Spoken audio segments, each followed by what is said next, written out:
Nuestra primera entrevista de hoy a las 7:04 es con Tulio Ramírez, como siempre lo digo, un hombre consagrado a la educación, en formación, en ejercicio y en el compartir de sus conocimientos en distintos niveles académicos.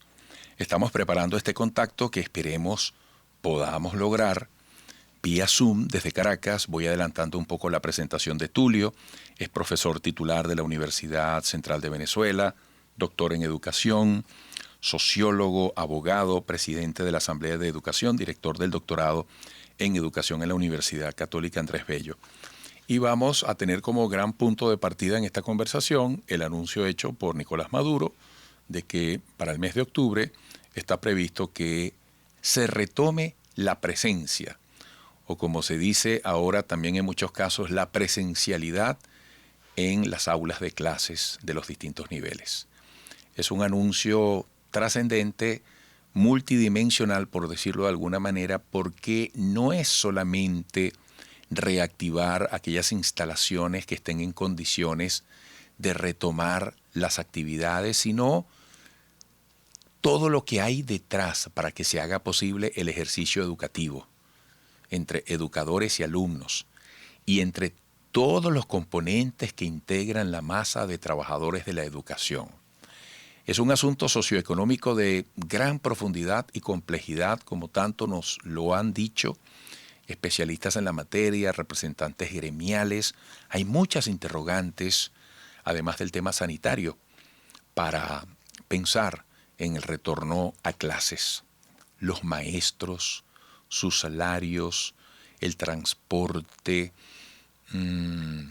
los recursos para estar allí.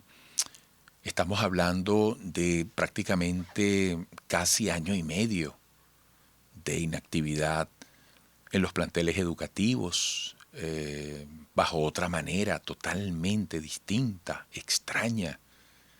Eso de las clases online, que para profesores, alumnos y familiares de los alumnos ha implicado un gran reto según el nivel que corresponda. Una tarea compleja. Ese intentar volver en lo posible a la, entre comillas, normalidad, ¿qué implica? Pues hay que ponerse la mano en el corazón, porque los trabajadores de la educación, incluyendo los maestros, son igualmente trabajadores, devengan un salario que, como ocurre en una gran mayoría de venezolanos, está muy, muy por detrás del costo de la vida. Bueno, Tulio, dado los detalles en la comunicación vía Zoom, tomamos la alternativa del contacto telefónico. Ya te presenté, hice el contexto del tema, te doy la bienvenida. Buenos días. Muy buenos días, Eduardo. Un gran placer, como siempre, conversar contigo y con tu audiencia sobre temas tan importantes como el tema educativo. Así es, Tulio. ¿Qué condiciones mínimas deben darse para pensar en un regreso a los establecimientos y a las actividades presenciales educativas? Bueno, fíjate, en ese sentido, el propio presidente ha colocado como condición para el regreso a la presencialidad en las clases el que la población en un 70% esté vacunada. Eso es sumamente importante, sumado, por supuesto, a las medidas de bioseguridad que se deben seguir en las escuelas en cuanto al mantenimiento de los servicios, como el agua para el lavado de las manos, el distanciamiento y, por supuesto, la garantía de que los docentes en su totalidad estén vacunados, porque el ambiente presencial, por más medidas de bioseguridad y de distanciamiento que se tomen, pues siempre es proclive al contacto, a la cercanía, por lo tanto todos deben estar vacunados. Sin embargo, Eduardo, desde febrero comenzó la vacunación y el propio gobierno ha dicho que a la fecha de hoy han sido vacunados unas 2.500.000 personas. Si damos esta cifra como cierta, eso quiere decir que es el 11,1 de ese 70%. Ahora, faltan 3 meses para el comienzo de las clases presenciales y falta por vacunar el 60% de la población. Si esas cifras son ciertas, no hemos percibido un plan de vacunación organizado, los docentes en su totalidad no están vacunados todavía, el personal de salud tampoco. Pero además de esto, que es un dato muy importante, la Universidad Johns Hopkins, que está haciendo un observatorio mundial sobre el tratamiento de la pandemia y cómo los gobiernos han asumido el reto de la vacunación, ha dicho que en Venezuela solo se han vacunado con 2 dosis apenas 223,000 personas, es decir, un 0,8%. Entonces, esto por supuesto causa alarma porque la meta del 70%, la inmunidad del rebaño, pues difícilmente en un par de meses, difícilmente se logre. ¿Y qué opinas tú sobre el anuncio de la posibilidad de ir a un plan masivo de vacunación con el proyecto vacunal Abdala en nuestros niños venezolanos a propósito de ese esfuerzo o esa intención de volver a las clases presenciales?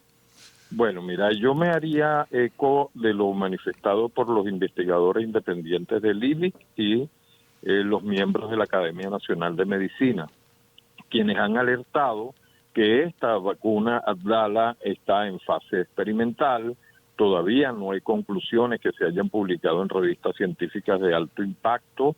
Es decir, no sabemos si los efectos de esta vacuna van a ser efectivos, valga la redundancia, en contra del virus.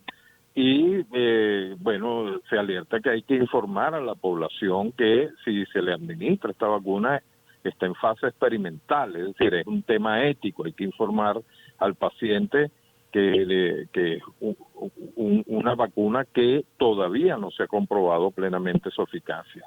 Allí yo no estoy en contra con que se hagan experimentos con vacunas, pero hay que informar, tiene que ser una intervención informada, que el paciente esté en conocimiento pleno que está sujeto a un experimento. No se crea la falsa expectativa de que está siendo vacunado con una vacuna ya aprobada por la OMS o la OPS. Ahora, Tulio, vamos un poco más profundo a la realidad posible que tiene que atenderse para intentar volver a los locales educativos. Y esto va más allá de la vacunación. ¿Qué aspectos hay que tomar en cuenta alrededor de los trabajadores de la educación para que sea posible este retorno?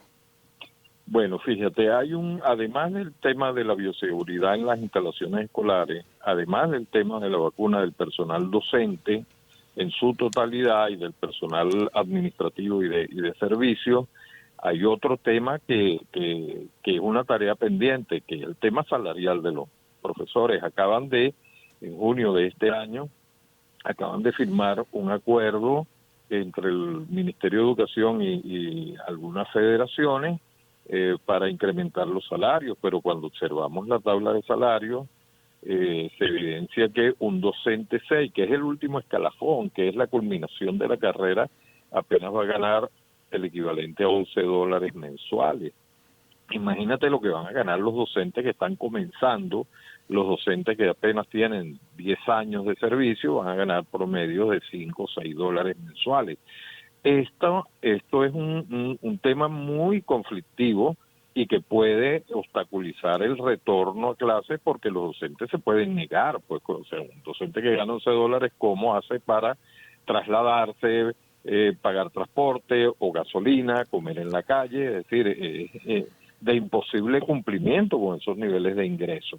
Entonces, este es un tema que está pendiente, un tema que no está resuelto y que puede llevar a una situación de conflicto que impida el retorno a clases, entendiendo que las condiciones de vacunación y de bioseguridad en las escuelas se cumplan, porque si estas 3 condiciones no se cumplen, pues difícilmente, hasta por medidas sanitarias, no se podría intentar ese regreso a clases, sería muy peligroso.